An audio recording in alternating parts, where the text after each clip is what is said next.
The idea is we only are supposed to execute, quote, the worst of the worst.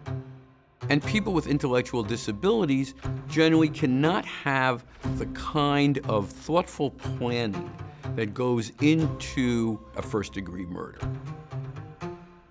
What the Supreme Court got wrong is where they said we leave it to the states to enforce the categorical bar.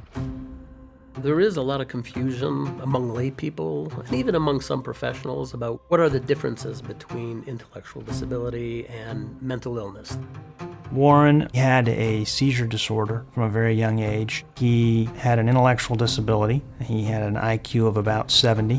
When Donald was born, the umbilical cord was wrapped around his neck and cut off oxygen.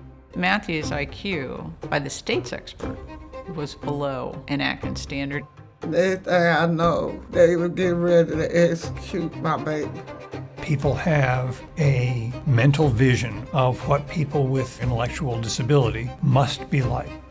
If intellectual disability is missed by any set of attorneys along the way, it becomes harder and harder to raise that claim. Race plays a role everywhere in the death penalty system. The death penalty has never been about justice. The death penalty has always been about social control. It's not enough to just have an expert and testifies that your client has intellectual disability. If you have a system that is compromised by racial bias, that is politicized, that is shielded by this commitment to proceduralism, I don't think you deserve to kill. People with intellectual disability shouldn't be executed. If that's off the table, it's off the table.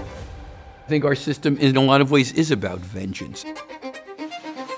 Even though the law forbids the execution of people who are intellectually disabled, we have executed and are going to continue to execute people with intellectual disability. Whenever you give governments absolute power over life and death of their citizens, whatever prejudices in that society are going to come out.